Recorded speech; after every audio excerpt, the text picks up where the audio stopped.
Hello everyone, welcome to our channel teach together. तो आज हम स्टार्ट करने वाले हैं अपना डीएलएड फर्स्ट ईयर का फर्स्ट पेपर और यूनिट फर्स्ट है। मैं आपको बता देती हूँ, ये जो आपकी बुक है ये संज्ञान, अधिगम, सामाजिक, सांस्कृतिक संदर्भ, इस तरीके से ये आपका पूरा बुक का नेम है। कुछ स्टेट की बुक्स थोड़ी अलग हो सकती हैं। मेरे पास जो ये बुक है ना, ये मेरे पास हरियाणा की है। तो इसमें आप लोग घबराना मत कि भाई हमारा तो एमपी है या फिर हमारा तो महाराष्ट्र है, ये है वो है। स्टेट से आपको कोई मतलब नहीं होना चाहिए, क्योंकि थोड़ा सा नाम चेंज हो सकता है। इसमें क्या है, अधिगम और सामाजिक संस्कृति से रिलेटेड चीज़ें होंगी। थोड़ा सा मैं आपको ये बुक शो भी कर देती हूँ, शायद ये दिखाई दे रहा होगा, ठीक है।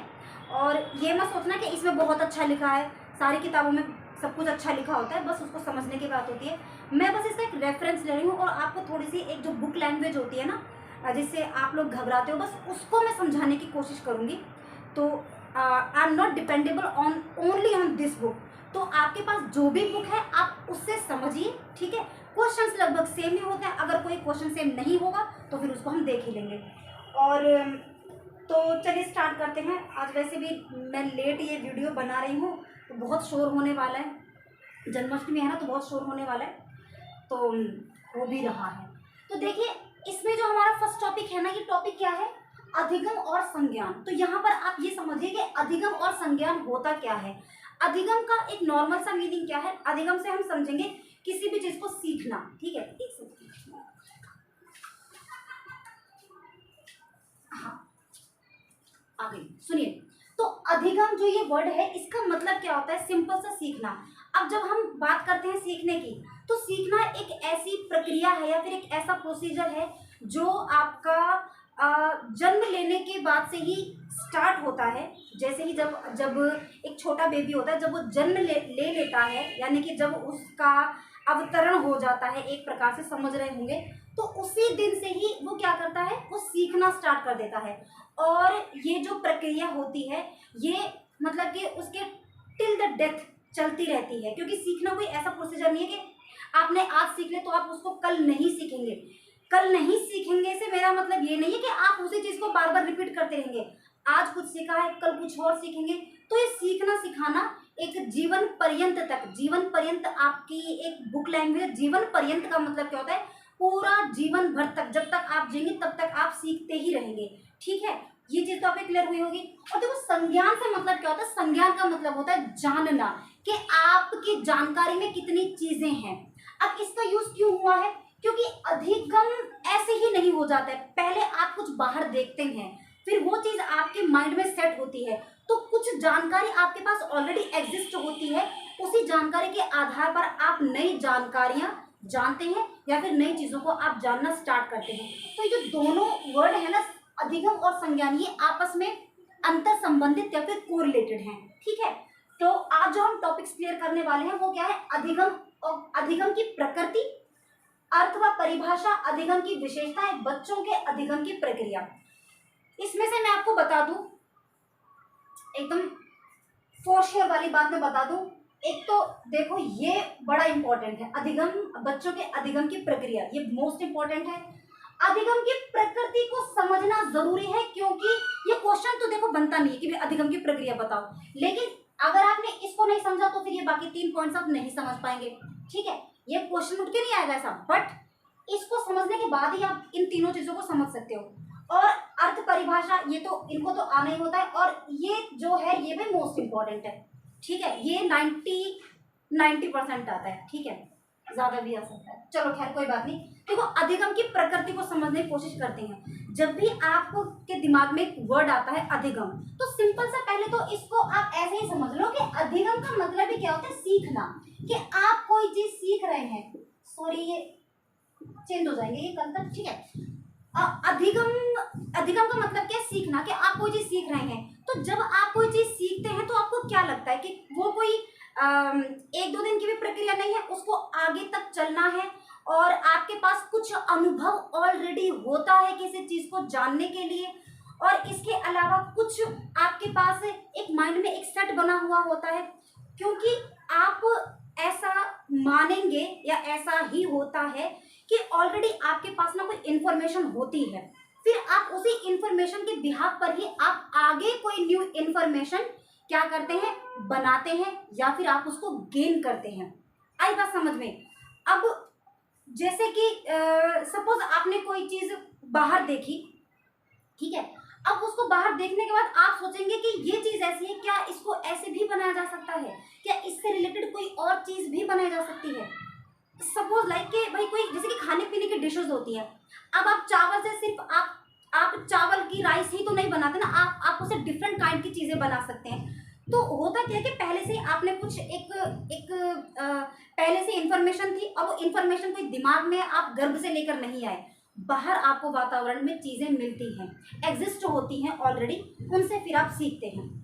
क्लियर है इतना। तो अब थोड़ा सा ना मैं ये पहले तो मैंने सोचा था कि थोड़ा बुक को अवॉइड करते हैं, बट फिर मैंने रियलाइज किया कि नहीं, जो जिनका न्यू एडमिशन है उन बच्चों को दिक्कत इसलिए होगी क्योंकि हो सकता है उनके पास बुक्स वगैरह अवेलेबल ना हो, या फिर देखो समझ तो लगभग सबको आता ही है, बट होता क्या ना कि ये जो बुक वाला जो कंटेंट होता है ना, ये थोड़ा सा आपको भयभीत करता है। तो मैंने सोचा कि कुछ दिन ना बुक के माध्यम से भी पढ़ते हैं, नहीं तो एक लेक्चर टाइप में ना थोड़ा बोर कर देता है, आपको भी लगेगा कि हाँ असल ये चीज़ सिखाई जा रही है। तो चलो देखो बुक में क्या लिखा है आपकी, बुक में लिखा है, देखो जो हमने समझाना वही लिखा है, कुछ अलग नहीं लिखा। देखो, मानव जन्म से मृत्यु तक कुछ ना कुछ सीखता ही रहता है। भाई देखो जिनके पास बुक नहीं है ना, वो इसको नोट करते हुए चलना, ठीक है, और वीडियो को पॉज करके लिख भी लेना दिल करे तो क्या लिखा है, मानव जन्म से मृत्यु तक कुछ ना कुछ सीखता ही रहता है, सीखने या अधिगम से बालक का विकास अत्यधिक प्रभावित होता है। भाई देखो बच्चे ने जब जन्म ले लिया तो उसको करना क्या, उसको डेवलपमेंट होगा ना उसका, और डेवलपमेंट से मतलब सिर्फ उसकी बॉडी के बढ़ने से नहीं होता है, उसके शारीरिक अंगों से बढ़ना नहीं होता है, होलिस्टिक डेवलपमेंट होता है। होलिस्टिक डेवलपमेंट से मतलब क्या है कि उसका सामाजिकरण भी होगा, उसका इमोशनल डेवलपमेंट भी होगा, उसका चीज़ों के प्रति एक दृष्टिकोण भी बनेगा, और उसका शारीरिक डेवलपमेंट तो हो ही रहा है, और घर में एक माहौल रहेगा, बाहर एक माहौल रहेगा, और उसके कंपनी में कुछ अलग माहौल रहेगा, तो ये सारी चीज़ें बनती हैं, ठीक है, और सीखने से ही उसका विकास होगा। ये तो बहुत सिंपल सी चीज़ है ना, नहीं समझ आए तो बताना। तो देखो क्या लिखा है, सीखने या अधिगम से बालक का विकास अत्यधिक प्रभावित होता है, अधिगम के द्वारा ही बालक नई नई आदतें सीखता है, जैसे कि रिवाज और जो हमारे कल्चर होते हैं, प्रथा आप उसको लिख सकते हो, और रूढ़ियों का अनुकरण। रूढ़ियों का अनुकरण क्या है, देखो डिफरेंट समुदाय में डिफरेंट रूढ़ियां होती हैं। रूढ़ी का मतलब आप नेगेटिव सेंस में ना ज्यादा मत लिया करो। रूढ़ी से हम समझ सकते हैं कि हमारे कुछ कस्टम्स होते हैं, हमारे कुछ रिचुअल्स होते हैं। तो आप देखेंगे कि अगर आपके आपके जो लोकल एरिया है, अगर उसमें एक रूम में 10 मकान भी है ना, तो 10 मकानों के घरों में जो भी लोग होंगे उनके सबके डिफरेंट रिचुअल्स होंगे, भले वो हिंदू हो या फिर एक पर्टिकुलर समुदाय से बिलोंग करें, लेकिन जो उनके कस्टम्स होते हैं, जो उनके एक तरीके से जो उनके रिचुअल्स होते हैं वो डिफरेंट होते हैं, ठीक है। भाई मेरे लिए कुछ स्पेशल है, जहाँ जैसे जिससे मैं बिलोंग कर रही हूँ, आपके लिए कुछ है, आपके फ्रेंड्स के लिए कुछ है, तो ये वो चीज़ है, ठीक है। अनुकरण यानी कि उनको देखते हैं, समझते हैं। बौद्धिक कौशल का विकास भी अधिगम के द्वारा ही होता है, यानी कि जो आपकी इंटेलेक्चुअल स्किल होती है। बौद्धिक विकास से मतलब है कि आप किसी चीज पर अपनी किस तरीके से आप उस पर बुद्धि लगा रहे हैं, किस तरीके से आप उसको सोच रहे हैं, समझ रहे हैं, ठीक है ना, आ रही समझ। जैसे कि आपने देखा होगा, मतलब बहुत नॉर्मल सा हम इसका उदाहरण लेते हैं कि अब हम बोल रहे हैं हमको मैथ्स आता है, ठीक है, भाई हमने सीखा है, अपने स्कूल में सीखा, टीचर से सीखा है, लेकिन जो हमारे पेरेंट्स जिनको थोड़ा सा मतलब जो कभी स्कूल नहीं गए, बेसिकली जो लोग स्कूल नहीं गए, तो क्या उनको मैथ्स नहीं आता, हमसे ज़्यादा अच्छा आता है। उनकी गणना करने का तरीका अलग होता है, हमारा अलग होता है, ठीक है, आता उनको भी है। तो ये होता है कि how to use your mind, यानी कि आपकी जो इंटेलेक्चुअल स्किल है वो किस तरीके से काम करती है, ठीक, इतना क्लियर है। इसके बाद फिर क्या है, सही तथा गलत का निर्णय, न्याय तथा सौंदर्य की अवधारणा अधिगम द्वारा ही विकसित होती है। इसका मतलब क्या कि आप किसी चीज को कैसे सही बता रहे हैं या फिर आप किसी चीज को कैसे गलत बता रहे हैं। इसको ऐसे समझिए कि कोई भी एक चीज मेरे लिए सही और वो चीज किसी दूसरे के लिए गलत हो सकती है। आइए बात समझ में। और ये डिपेंड करता है कि आपका डेवलपमेंट कैसे एरिया में हो रहा है, या फिर आप कैसे माहौल से संबंधित, या फिर आप कैसे लोगों के बीच में हैं। आपका स्कूल का वातावरण, आपके घर का वातावरण, आपके कनेक्शंस, आपके फ्रेंड सर्कल, ये सारी चीजें आपके डेवलपमेंट में या फिर विकास में या फिर आपके अधिगम में बहुत ज्यादा महत्वपूर्ण रोल प्ले करते हैं। ठीक है, आई बात समझ में। और क्या है, अधिगम की यह प्रक्रिया जीवन पर्यंत चलती है। मानव का विकास अधिगम द्वारा ही होता है। इसका आधार परिपक्वता होता है। इसका आधार परिपक्वता का मतलब क्या आता है कि आपके अंदर ना एक मैच्योरिटी आती है। मैच्योरिटी का मतलब कि आप चीजों को समझना शुरू करते हैं कि वो चीज क्या है। ठीक है ना, एक एक एक सहज दृष्टिकोण बनाते हैं आप, एक सटीक दृष्टिकोण बनाते हैं। परिपक्वता का मतलब क्या होता है कि जब कहीं ना कहीं, मतलब एक रिजिड उत्तर नहीं मैं दे सकती परिपक्वता का, लेकिन आप ये सोच सकते हो कि जब आप किसी भी चीज पर अपनी समझ बना लेते हैं और आपकी उस समझ को लगभग लोग काट ना सके, माने कि हाँ ये बात ठीक है, तो उसको बोलते हैं हम एक तरीके से परिपक्वता या मेच्योरिटी के हाँ भाई समझ है, चीज को सोचने की, सही चीज को सही तरीके से सोचने की एक क्षमता है। ठीक है, आगे बात समझ में। तो ये तो भाई हो गया आपके अधिगम की प्रकृति। तो अगर आप लिखना चाहते हो तो जितना मैंने बोला है ना उसको आप लिख लेना। तो आगे देखो, आगे क्या है, आगे है अर्थ व परिभाषा। तो जब आपका आएगा ना ये क्वेश्चन, जैसे कि आता है कि अधिगम का अर्थ व परिभाषा बताइए, तो जो मैंने प्रकृति में बताया था पहले, तो आप उसको लिख सकते हो अर्थ में सीधा। और परिभाषा में देखो होता क्या, परिभाषा में आप बेसिकली उन चीजों को लिखते हो जो आपके जो मनोवैज्ञानिक हुए हैं, ठीक है, जो व्यवहारवादी हुए, उनकी कई बातों को लिखोगे ना, बजाय कि लंबी चौड़ी बात लिखने के, तो वो ज्यादा परफेक्ट होगा। तो मैं आपको ना एक दो बता देती हूँ, थोड़ा सा ऐसे भी इसको लिख सकते हो। नहीं, हम सीधा वही बात चर्चा करते हैं। अर्थ में आप अधिगम की प्रकृति लिखते हैं ना जो मैंने बताई है, और जब परिभाषा लिखो तो ये मुझे ज्यादा अच्छे लगे, तो आप चाहो तो अपना भी देख लेना, बट जिनके पास बुक नहीं है तो जिनको मेरा समझ आ जाए वो तो लिख ही लेना। देखो क्या लिखा है, वुडवर्थ ने कहा है, वुडवर्थ के अनुसार, वुडवर्थ को ना ऐसे मतलब अच्छे से मार्क कर देना, दिखाई दे, हाईलाइटेड कर देना। तो वुडवर्थ के अनुसार अधिगम नए ज्ञान और नई अनुक्रियाओं को ग्रहण करने की एक प्रक्रिया है। यानी कि जो वुडवर्थ है वो ये कहते हैं कि अधिगम क्या है, अधिगम है नए ज्ञान को अर्जित करना। यानी कि आपने कुछ सीख लिया, अब आपको कुछ नया सीखना है, अधिगम करना है। अधिगम का मतलब ही सीखना है, और सीखने का मतलब क्या है कि आपने कुछ नया जाना है, और वो जो नया जाना है वही ज्ञान है। आ रही है ना बात समझ में? ना आए तो मुझे बता देना, ठीक है, फिर से हम चर्चा कर लेंगे, बट समझ में आना चाहिए आपको। और फिर जो आपने सीखा है उसका इम्प्लीमेंट करना, अनुक्रिया मतलब उसके ऊपर फिर आपको काम करना। अब जैसे कि देखो, आपने कोई काम सीखा, ठीक है, कुछ भी आपने मैथ्स का एक आपने क्वेश्चन सीखा, ठीक है, आपने प्रॉफिट एंड लॉस सीख लिया, कागज पे उतार दिया, क्वेश्चन सॉल्व करने लग गए। लेकिन अगर आपने उस चीज को अपनी लाइफ में इम्प्लीमेंटेशन नहीं दिया, तो क्या आपको लगता है वास्तव में क्या आपने सीखा? भाई कोई सिचुएशन पड़ गई कि अच्छा ठीक है चलो इसका ना 78% निकाल दो, किसी भी एक नंबर का, किसी भी क्वांटिटी का इसका 78% निकाल दो। अब आप नहीं निकाल पा रहे हैं तो कोई आपको क्या बोलेगा? यही बोलेगा ना, नहीं तुमने सीखा क्या था। बात उन्होंने सही कही कि भाई आपने सीखा क्या था। तो इसी को हम कहते हैं, जो भी आपने ज्ञान अर्जन किया है, सीखा है, उसके प्रति अनुक्रिया करना, यानी कि उसका इम्प्लीमेंटेशन करना। आई बात समझ में? तो फिर से मैं इसको बता देती हूँ कि किसने कहा, वुडवर्थ ने कहा है, अधिगम नए ज्ञान और नई अनुक्रियाओं को ग्रहण करने की एक प्रक्रिया है। क्लियर हुई ये बात? एक और लिख लो, एक और लिख लेते हैं, पेवलव। ठीक है, तो पेवलव साहब क्या कहते हैं? पेवलव ने अनुक्रिया द्वारा आदतों के निर्माण को ही अधिगम माना है। भाई जब आपने उस चीज का इम्प्लीमेंटेशन अपनी लाइफ में किया तो आप करते जाएंगे। आज आपने उस चीज को अपनी लाइफ में किया, फिर नेक्स्ट टाइम कभी और भी करेंगे, फिर कभी और भी करेंगे, करते जाएंगे, यानी कि क्या, वो तो आपकी आदत बन गई। तो सही बात है। तो इसका मतलब क्या निकल के आ रहा है कि आप जो अनुक्रिया कर रहे हैं, वो अनुक्रिया जब धीरे धीरे आपकी आदत बन जाती है, और वो एक तरीके से आपके माइंड का में एक पॉकेट बन जाता है उसका। ठीक है, ये जब मैं पॉकेट बोलते हूँ तो इससे घबराया मत करो, क्योंकि हमारा जो ब्रेन होता है ना, वो एक तरीके से ना चैम्बर्स होते हैं। अब वो चैम्बर सच में एग्जिस्ट नहीं करते हैं, ठीक है, यानी कि एक तरीके से ये बॉक्स ऑफ नॉलेज है। हमारा जो ब्रेन है ये बॉक्स ऑफ नॉलेज है, तो इसमें डिफरेंट हमारा एक ज्ञान रखा हुआ है, पड़ा हुआ है। तो जब जरूरत पड़ती है तो हम उस ज्ञान को बाहर निकाल के फेंक देते हैं, तो उसी को हम अनुक्रिया बोलते हैं, और वो हमारी आदत में भी शुमार होता है। ठीक है, तो पेवलव क्या बोल रहे हैं? पेवलव ने अनुक्रिया द्वारा आदतों के निर्माण को ही अधिगम कहा है। ठीक है, अब थोड़ा सा इस पर हम 5 6 पॉइंट ऐसे भी लिख देंगे। जब आप परिभाषा या परिभाषा वगैरह लिखेंगे ना, तो वैसा भी आप लिख देंगे। क्या लिखा है,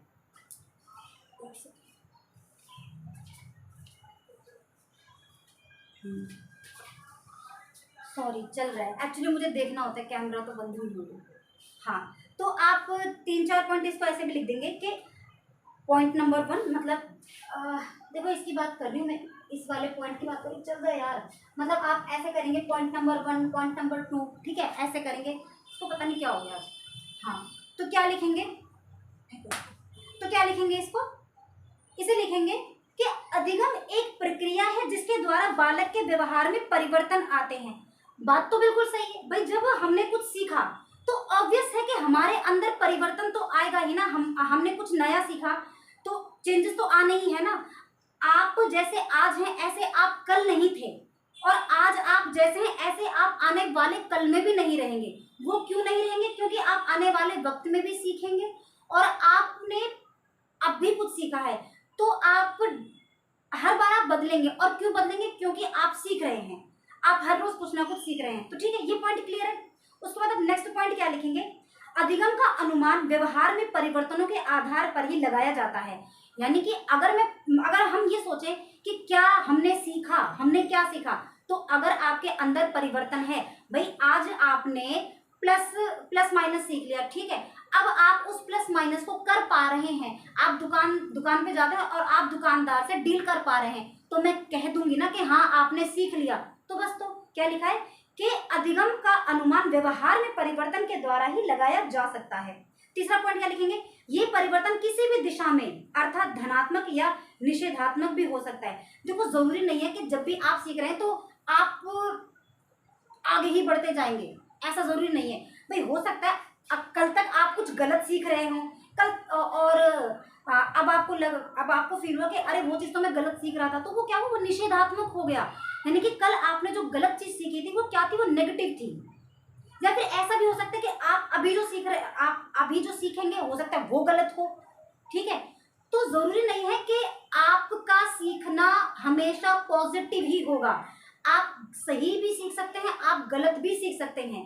ये आपके अधिगम की प्रक्रिया के अंतर्गत आने वाले बेसिक पॉइंट्स हैं कि क्योंकि देखो आप इसको ऐसे भी समझ सकते हो कि आप हर बार कुछ नया सीखते हैं, उस जो पुराना सीखा उसको छोड़ेंगे तो नहीं, लेकिन उसके आधार पर फिर आप एक नई चीज सीखते हैं, तो वो गलत भी हो सकता है। भाई देखो ना, एक छोटी बच्ची है, वो रोटी बनाती है, छोटी बच्ची रोटी बनाना सीख रही है, तो पहले वो गलत बनाती है, आड़ी टेढ़ी बनाती है, इनफैक्ट उसको इतना भी नहीं पता कि उसको मतलब कितना क्वांटिटी में आटा लेना है कुछ, तो वो क्या है, क्या वो सही है, वो सही नहीं है, बट वो एक सीखने की प्रक्रिया के अंडर में तो आ रहा है ना। क्या वो उस गलत क्रिया को सीखे बिना क्या वो सही रोटी को बना पाएगी, नहीं। ऐसा तो कभी किसी के साथ नहीं हो ना कि बस लिया फटाक से झट से बना दिया। पहले गलत होगा तब सही होगा, धीरे धीरे वो गुड होगा, बेटर होगा, देन बेस्ट होगा। तो निषेधात्मक भी हो सकता है और धनात्मक तो फिर उसको हो ही जाना है एक दिन, ठीक है। क्लियर है इतनी बात, निषेधात्मक यानी कि नेगेटिव और धनात्मक यानी कि पॉजिटिव, ऐसे समझ लेना इसको। और क्या है, अधिगम के परिणाम स्वरूप होने वाले परिवर्तन स्थायी होते हैं। अब जब आप सीख रहे हैं ना, सीखने से जब आपको चीजें समझ में आ रही हैं तो वो आपके लाइफस्टाइल में ना परमानेंट बन जाते हैं। परमानेंट बनने का मतलब क्या है कि आप उसको अपनी लाइफ में अब लागू कर रहे हैं और साथ ही साथ आपकी आदत बन चुकी है। आई बात समझ में। अब और देखो, इसके अलावा और क्या है, अधिगम को एक मानसिक प्रक्रिया भी कहा जा सकता है। अधिगम क्या है, सारा दिमाग का ही तो खेल है। आप कुछ बाहर से सीख रहे हैं, आपने कुछ बाहर से देखा, आपने अपने उस दिमाग में उस चीज को बिठाया, फिर आपने कुछ नई अपनी सूझबूझ दिखाई, तो क्या सब दिमाग का ही खेल है, ठीक है ना। क्लियर है ना इतनी बात। आगे देखो, अब बात करते हैं कि अधिगम की विशेषताएं क्या हैं। अधिगम की विशेषताओं का मतलब क्या है कि हम कैसे समझेंगे कि अधिगम में क्या क्या चीजें होती हैं। तो देखो अधिगम में क्या क्या चीजें होती हैं। पहला तो आप समझो कि अधिगम एक निरंतर चलने वाली प्रक्रिया, ये कभी रुकती नहीं है। आप इसको पॉइंट बनाएंगे, कैसे लिखेंगे, जब ये क्वेश्चन आएगा ना अधिगम की विशेषताएं बताइए, तो आप ऐसे लिखेंगे, अधिगम की विशेषताएं निम्नलिखित हैं। एक लाइन छोड़ के फिर आप पॉइंट बनाएंगे और फिर क्या लिखेंगे, लिख लो। जिसके पास बुक ना हो या फिर जिसको समझ आ रहा हो मेरा बताया हुआ, वो लिख लो कि अधिगम निरंतर चलने वाली प्रक्रिया, अंडरलाइन। अब आप इसके बारे में लिखेंगे। क्लियर है, ठीक है। तो क्या लिखेंगे, सुनो, अधिगम की प्रक्रिया माँ के गर्भ से प्रारंभ हो जाती है। देखो सारा हम कवर कर चुके हैं, ऊपर जो अभी जो चर्चा हुई है वो सब इसी पर ही है, बट मैं आपको थोड़ा सा एक बुक का वो दिखाना चाह रही हूँ कि बुक में कैसे लिखा होता है, ताकि आपको वो भी क्लियर हो, ठीक है ना। क्योंकि हम आपसी बातचीत में जैसे यूज करते हैं ना, उसमें भी हम पूरा डिक्टो वो लिख नहीं सकते, ठीक है। थोड़ा सा हमको बुक को लेके चलना पड़ता है। तो देखो क्या लिखा है, लिख लो, पॉज करके लिखते रहना। अधिगम की प्रक्रिया माँ के गर्भ से ही प्रारंभ हो जाती है। जन्म होने के पश्चात बच्चा वातावरण से प्राप्त अनुभवों के द्वारा कुशलता अर्जित करता है। अतः अधिगम हर प्रकार से, अर्थात औपचारिक अनौपचारिक रूप से तथा प्रत्यक्ष अप्रत्यक्ष रूप से जीवन भर चलती ही रहती है, ठीक है। इतना लिख लो। अब देखो इसका मतलब क्या है कि पहली बात क्या, हमको पता है कि अधिगम तो जीवन पर्यंत तक चलेगा, पूरा लाइफ टाइम में चलता रहेगा। और उसके बाद क्या है कि आप वातावरण से चीजों को देखते हैं और उसमें फिर क्या करते हैं, उनको अनुभव करते हैं और कुशलता अर्जित करते हैं। कुशलता का मतलब क्या है कि आपके अंदर उस काम को करने का एक तरीका आता है, ठीक है। इसको सरल शब्दों में ऐसे समझते हैं भाई, पहले आप क्या बोलते हैं, साइकिल का जब हैंडल पकड़ना सीखा होगा तो गलत तरीके से पकड़ रहे होंगे, फिर धीरे धीरे आपने लोगों को देखा, बाकियों को देखा, आपको सिखाया, तभी तो आपने सही से उसको पकड़ना बैठा। स्टार्टिंग में आपको बैठना भी नहीं आ रहा होगा। तो चीजें हम आसपास देखते हैं ना, तो क्या लिखा है, ये तो लिखा है कि वातावरण से प्राप्त अनुभवों के द्वारा, कि वातावरण में जो आप जो चीज देख रहे हैं, जो अनुभव कर रहे हैं, उनके द्वारा आपके अंदर क्या आती है, कुशलता आती है, यानी कि आप फिर अपना बेस्ट दे पाते हैं। और ये डायरेक्ट और इनडायरेक्ट रूप में भी होता है। कभी कभी तो मतलब आपने चीजों को देख लिया और आपने सीख लिया। समटाइम ऐसा भी होता है कि आप खुद अपनी बुद्धि लगाते हैं कि अरे नहीं ये चीज ना ऐसे हो सकती, ऐसे करके देख सकता हूँ। अब उसमें ना आपका किसी ने डायरेक्ट तो सहयोग नहीं किया, बट फिर भी आपने चीजों को, अब ये तो हम नहीं कह सकते कि आपने सीधा अपना दिमाग ही चलाया, क्योंकि हम सब मतलब अकेले हम कर नहीं सकते कुछ भी। उसको बोलते हैं, एक तो प्रत्यक्ष के कोई आपको हाथ पकड़ के बता रहा है, एक होता है अप्रत्यक्ष के आप चीजों को देख के अपनी सूझबूझ लगाते हैं, ये हुआ प्रत्यक्ष अप्रत्यक्ष। और एक होता है औपचारिक अनौपचारिक। भाई या तो आप किसी इंस्टीट्यूट में सीख रहे हैं, किसी प्रशिक्षण में सीख रहे हैं, या फिर आप खुद से चीजों को करना सीख रहे हैं, तो वो अनौपचारिक हुआ। क्लियर है। अच्छा, और क्या है, दूसरा पॉइंट लिखेंगे, अधिगम व्यवहार में परिवर्तन है। भाई सीधी सी बात है, अभी हमने पढ़ा भी था कि जो अधिगम होता है वो आपके व्यवहार में परिवर्तन लेके आता है। आज आप स्पून को ऐसे पकड़ते हैं, पहले कभी ऐसे पकड़ते होंगे, जब बच्चों के ऐसे पकड़, कोई भी तरीका मतलब उटपटांग तरीके से पकड़ते होंगे। पेन को जब छोटे होते थे ऐसे करके पकड़ते थे, याद होगा, आप भी अपने छोटे भाई बहनों को देखते होंगे। लेकिन आज आपकी एक पोजीशन है कि हाँ पेन को ऐसे ही पकड़ना है, एकदम से नहीं सीखा, यानी कि आपके व्यवहार में बदलाव आया है।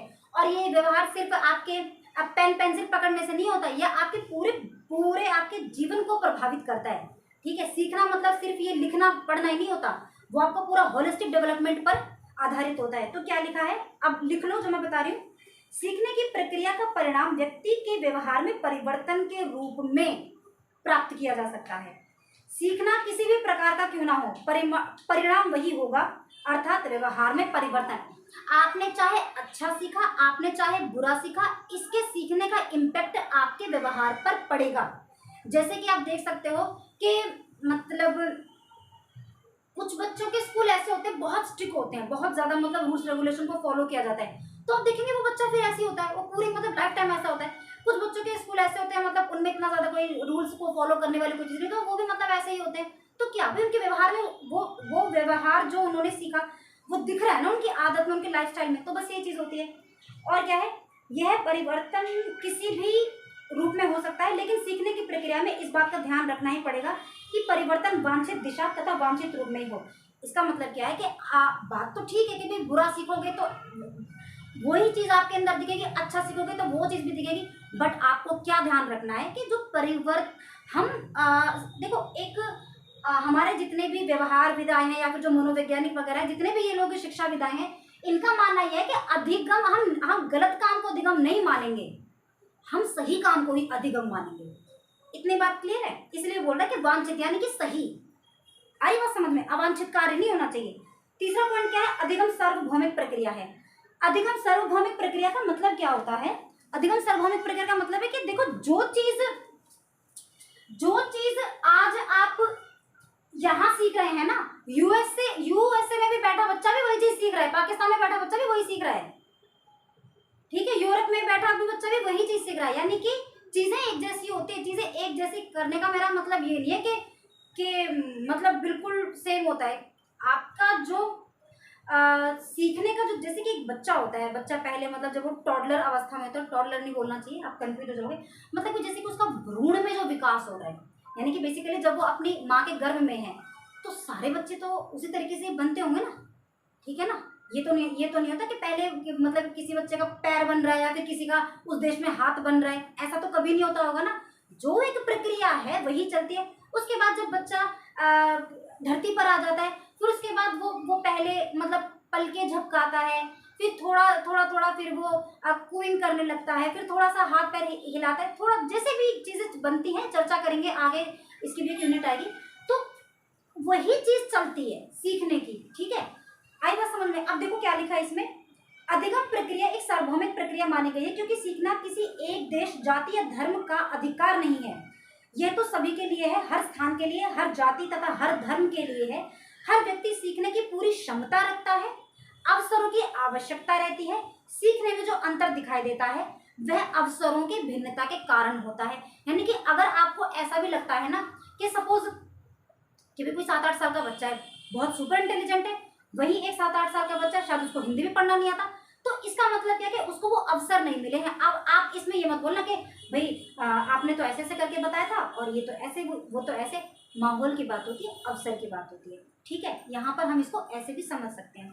इसके बाद और क्या है, अधिगम समायोजन की प्रक्रिया है, यानी कि एडजस्टमेंट, ये पॉइंट है, ठीक है। तीसरा कौन सा पॉइंट है ये 4th पॉइंट है। तो क्या है जरा सुन लो, अधिगम का समायोजन में विशेष योगदान है। जन्म के समय बच्चा 100% दूसरों पर आश्रित होता है, लेकिन समय के साथ साथ वो अपने अंदर परिस्थितियों के अनुसार बदलता है, अपने आप को ढालता है। वह सर्वप्रथम अपने वातावरण के साथ समायोजन यानी कि एडजस्टमेंट करता है, और उसके बाद फिर वो बाहरी दुनिया के साथ भी एडजस्टमेंट शुरू कर देता है। क्लियर है, इसमें तो कोई बात ही नहीं है। और क्या है, अधिगम उद्देश्यपूर्ण एवं लक्ष्य केंद्रित होता है।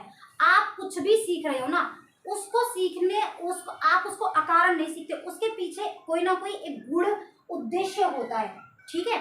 गुण उद्देश्य मतलब कि बेवजह आप कुछ नहीं सीखोगे, उसके पीछे कोई ना कोई कारण होता है। तो क्या लिखा है, अधिगम हमेशा लक्ष्य केंद्रित एवं उद्देश्यपूर्ण होता है। मतलब एक उद्देश्य है जब आप कोई भी चीज सीख रहे हैं।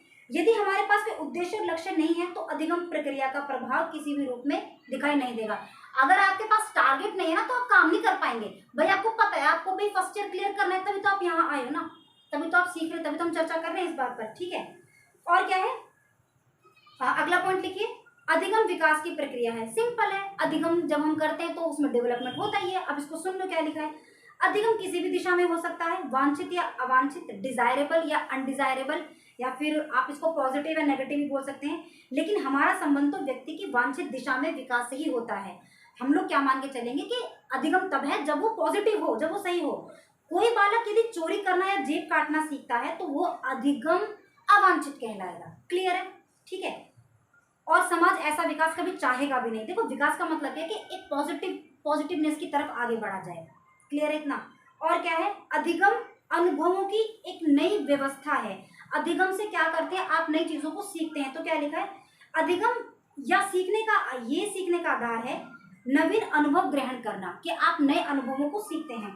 उन्हें नए अनुभवों के परिणाम स्वरूप में आप व्यवहार में परिवर्तन लाते हैं। पुराने अनुभवों के आधार पर ही नए अनुभवों को आप सीखते हैं या खोजते हैं, ठीक है। और इससे क्या होता है, एक नई व्यवस्था का जन्म होता है, ठीक है। अब नई व्यवस्था का जन्म क्या है भाई, एक टाइम था जब आप हम लोगों के घरों में वो लैंडलाइन हुआ करते थे ना, घरों में एक जगह टिक के रहते होंगे। आजकल तो शायद कितने बच्चों को पता भी नहीं होगा कि लैंडलाइन, या फिर पता हो भी सकता है। लैंडलाइन वो एक जगह पर रखे होते थे, फिर उसके बाद वैसे फोन आए, मतलब जिनकी एक रेंज होती थी कि भाई यहाँ तक वो उसका कनेक्शन रहेगा। फिर ये छोटे छोटे फोन आए, आज आपके पास मतलब इतना हाई क्वालिटी के फोन है, मतलब उनके लिए तो हम कुछ बात ही नहीं कर सकते। तो ये चीजें बनती है, व्यवस्था बनती है ना, ठीक है। तो क्या है, अधिगम तो ही हो रहा है, ये मशीनी अधिगम ऐसे बोल सकते हैं इसको।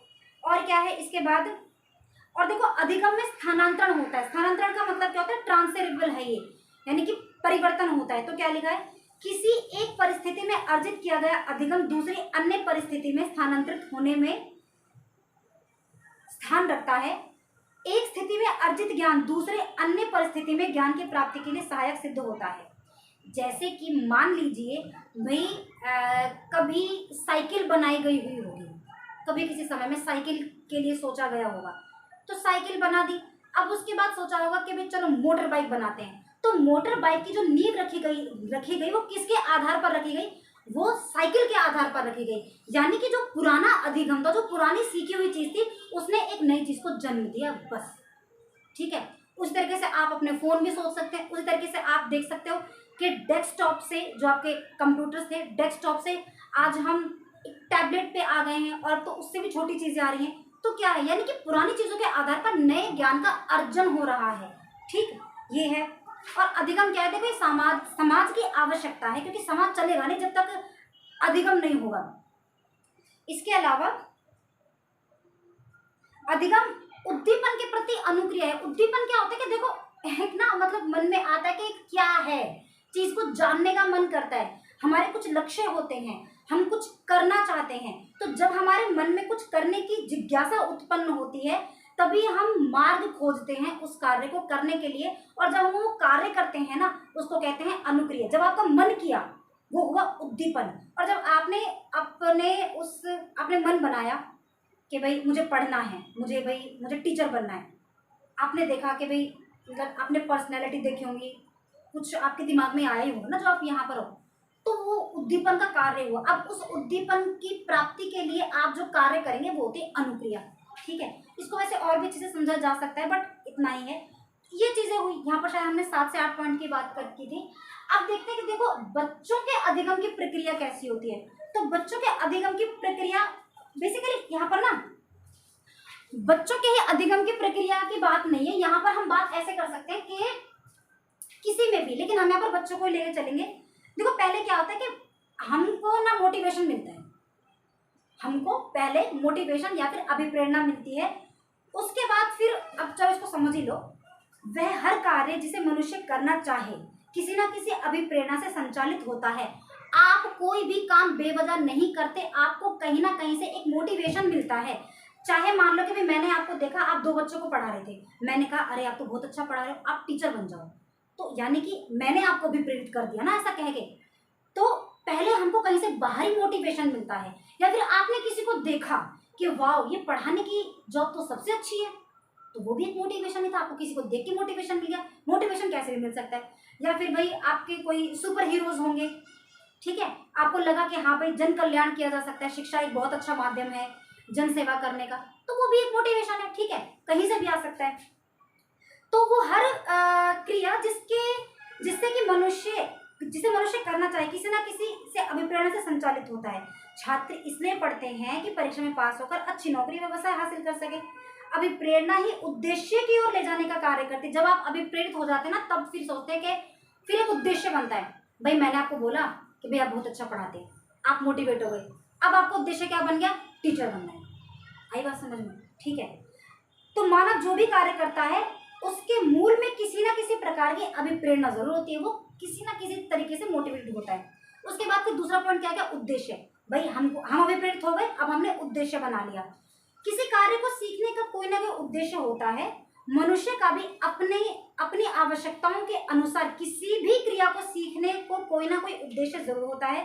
भाई हमको टीचर बनना है, इसलिए हम यहाँ पर पढ़ रहे हैं। हमारा ये वीडियो देखने का उद्देश्य क्या है? कि हमको अपना पेपर पास करना है। ठीक है ना, यही तो उद्देश्य है। मनुष्य उस क्रिया को नहीं सीखना चाहता जिससे कि उसको कोई उद्देश्य की प्राप्ति ना हो रही हो। अतः व्यक्ति का व्यवहार उद्देश्यहीन नहीं होना चाहिए, वह अपनी आवश्यकताओं की पूर्ति के लिए ही व्यवहार करता है। ठीक है, इतनी बात क्लियर हुई। उसके बाद क्या है?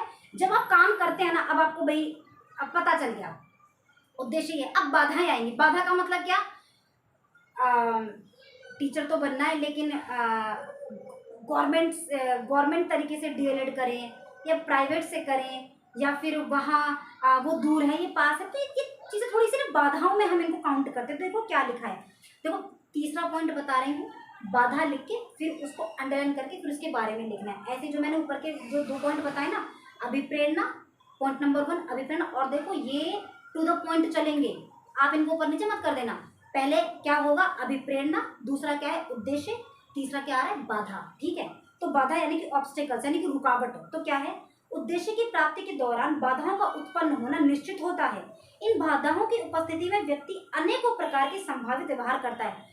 आप कभी इस यूनिवर्सिटी गए, आप कभी उस यूनिवर्सिटी गए, तो क्या है, आप वो संभावित एक प्रयास कर रहे हैं जहाँ जो एक होता है ना कि भाई एक सर्टिफिकेशन मिल जाए कि हाँ भाई दैट इज द बेस्ट, तो बेस्ट खोजने के उसमें आप जगह जगह जा रहे हैं, जगह जगह चीज़ों को देख रहे हैं, तो इनको हम बाधाओं में काउंट करते हैं। तभी वह इसके पश्चात किसी उपयुक्त व्यवहार पर पहुंचता है। उपयुक्त व्यवहार होने पर इन बाधाओं को नियंत्रित किया जा सकता है। और जब आपको एक अच्छा कॉलेज मिल गया, एक अच्छा इंस्टीट्यूट मिल गया, फिर आप अपने लक्ष्य की प्राप्ति के लिए काम करो। क्लियर? उसके बाद क्या है, विभिन्न अनुक्रियाएं, फोर्थ पॉइंट, इसको अंडरलाइन करेंगे। फिर क्या है, अब आपको अब आप स्टडी करेंगे, पढ़ेंगे, लिखेंगे, तो अब उनमें भी आपको काम करना है। अनुक्रिया मतलब अब आपको रिस्पॉन्स करना है। बाधाओं को दूर करने के लिए तथा परिणाम स्वरूप अपने उद्देश्यों तक पहुंचने के लिए व्यक्ति अनुक्रियाएं करता है, लेकिन सभी अनुक्रियाएं सही नहीं होती। उद्देश्य को अर्जित करने के लिए कुछ विशेष प्रकार की अनुक्रियाएं करनी होती है। इसको आप ऐसे समझ सकते हो भाई, देखो जैसे कि मतलब अब आपने एडमिशन ले लिया, बुक्स वगैरह आ गई, अब आप सोच रहे कैसे पढ़ा जाए। तो अब आप चाहे बुक से पढ़ रहे हैं, चाहे अपने किसी बड़े से पढ़ रहे हैं, टीचर से पढ़ रहे हैं, यूट्यूब से पढ़ रहे हैं, तो क्या वो अनुक्रिया है। अब आप रिस्पॉन्स कर रहे हो, अपने उद्देश्य के प्रति आप रिस्पॉन्स कर रहे हो, ठीक है। फिर उसके बाद क्या है, पुनर्बलन। फिफ्थ पॉइंट क्या आ रहा है, पुनर्बलन यानी कि रीइंफोर्समेंट। अब जब आप सीखते हैं ना, तो होता क्या है कि कभी कोई चीज़ आपको समझ आती है, कभी नहीं आती। जब सीखते हो, जब आ गया तो मोटिवेट हो जाते हो, लेकिन जैसे आपको कोई चीज़ नहीं आती तो होता है कि डिमोटिवेट हो जाते हो। तो आपको बार बार ना खुद को उठाना पड़ता है। क्या क्या बोलना पड़ता है, यस आई कैन डू, हाँ मैं कर सकता हूँ या कर सकती हूँ, मुझसे हो जाएगा। क्योंकि इन चीज़ों का भी आना एक सामान्य प्रक्रिया है। आप जरूरी नहीं कि आप एकदम रॉकेट साइंस कर दोगे, ऐसा नहीं होता है। ऑब्स्टेकल्स आते हैं, अप डाउन, ये चलता रहता है, ठीक है। विकास कभी भी ना ऐसे सीधी लाइन में नहीं जाता है। विकास कभी ऊपर नीचे, कभी उसका ग्राफ होता है, कभी बिल्कुल ऊपर हो जाएगा, कभी नीचे हो जाएगा, कभी वो बिल्कुल स्ट्रेट भी हो जाता है। विकास ऐसे चलता है हम लोगों का। तो पुनर्बलन में क्या करना पड़ेगा, पुनर्बलन लिख के, फिफ्थ पॉइंट है, फिर इसके बारे में लिखेंगे। पुनर्बलन के अंतर्गत वे सभी क्रियाएं तथा तथ्य आ जाते हैं जिनसे विवश होकर विद्यार्थी को क्रियाएं करनी पड़ती हैं या फिर वो क्रियाएं करना छोड़ देता है। अध्यापक का आदेश मानेगा बच्चा, स्वयं की इच्छा कि भाई मुझे करना है इसलिए मैं कर रहा हूँ, ठीक है। बड़ों के सम्मान कि भाई मेरे पेरेंट्स चाहते हैं मैं यूपीएससी क्लियर करूँ, मेरे पेरेंट्स चाहते हैं मैं टीचर बन जाऊँ, तथा सामाजिक मर्यादा से प्रभावित होकर कि भाई अब तो मैंने समाज में फैला दिया है कि भाई मैं टीचर बनने वाला हूँ, भाई अब तो बनना है, वरना मेरी तो मतलब घनघोर इंसल्ट हो जाएगी। तो ये सारी चीज़ें क्या होती हैं, आपको ना रीइंफोर्स करती हैं, सीखने के लिए आपको पुनर्बलित करती हैं, यानी कि आपको बल देती हैं, ठीक है। और ठीक, उसके बाद बस यही सारी चीज़ें हैं। तो आई थिंक इतना, ये टॉपिक तो हमारा फिनिश हुआ। इसके बाद हम ना व्यवहारवाद के ऊपर चर्चा करेंगे। तो ठीक है, कोई दिक्कत हो, प्रॉब्लम हो तो आप मुझे बता देना, कमेंट बॉक्स में लिख देना। और प्लीज़ काफ़ी टाइम बाद वीडियो शूट किया है, कुछ अगर फास्ट जा रहा हो तो वो बता देना, कुछ स्लो जा रहा हो तो वो बता देना। स्लो तो वैसे गया होगा नहीं, कोई भी दिक्कत हो आप मुझे बता देना ताकि मैं इसमें सुधार कर सकूँ। तो ठीक है, अब हम कल मिलते हैं, तब तक के लिए thank you and good bye.